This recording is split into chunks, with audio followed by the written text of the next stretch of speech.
cette vidéo, je vous présente un test rapide de performance de Lumion Pro 2023 sur la carte graphique NVIDIA Quadro P2000. Le test est effectué sur l'ordinateur de bureau HP Desktop Pro 300 G6 Micro Tower PC équipé du processeur Intel Core i3 de 10e génération cadencé à 3,6 GHz avec une mémoire RAM de 16 Go.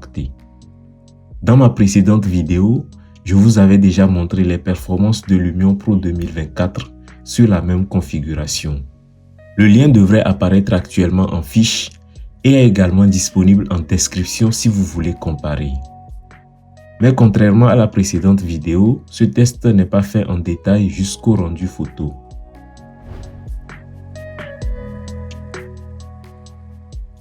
Dès le lancement, le test de performance du matériel montre toujours que la Quadro P2000 avec ses 5 Go de mémoire vidéo n'atteint pas les performances minimales requises.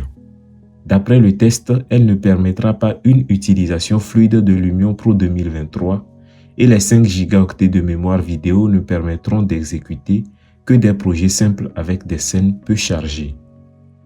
En revanche, le processeur Core i3 de 10e génération est largement puissant pour faire tourner fluidement Lumion.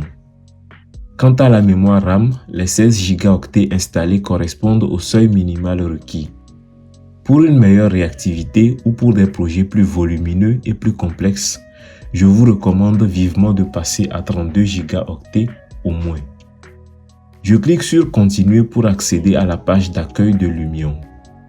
J'affiche ensuite des scènes de démo en cliquant sur Exemple, puis je vais charger la scène Minimalistic Interior.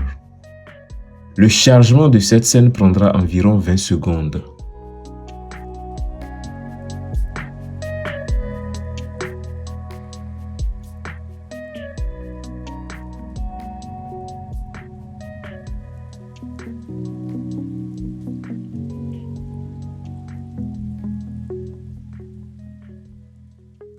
Ensuite, je vais effectuer quelques déplacements afin d'apprécier la fluidité des mouvements.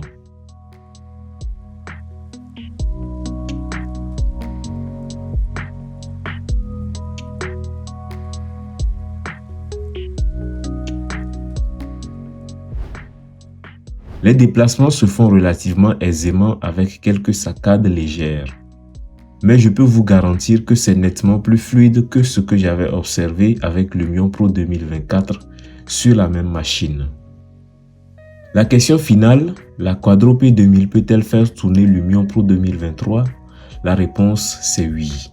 Mais si vous en avez les moyens, orientez-vous vers des cartes graphiques beaucoup plus puissantes comme la NVIDIA GeForce GTX 1070 équipée de 8 Go de mémoire vidéo ou ultérieure. Je la mentionne parce que c'est elle que j'utilise personnellement à ce jour pour mes rendus et montages vidéo. Je tiens aussi à mentionner la GeForce GTX 980 que j'ai déjà utilisée dans le passé. Elle n'a que 4 Go de mémoire vidéo, mais je peux vous garantir qu'elle surpasse largement la Quadro P2000. Retenez-le donc une fois pour de bon, ce n'est pas la quantité de mémoire vidéo qui détermine la puissance d'une carte graphique, mais c'est son processeur graphique ou GPU. Si vous souhaitez voir les résultats d'autres tests de performance de Lumion que j'ai effectués, je vous invite à parcourir la section des posts de la chaîne.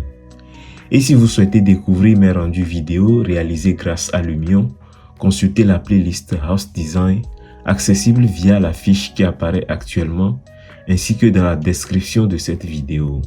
Sur ce, gardez votre singularité et restez créatif.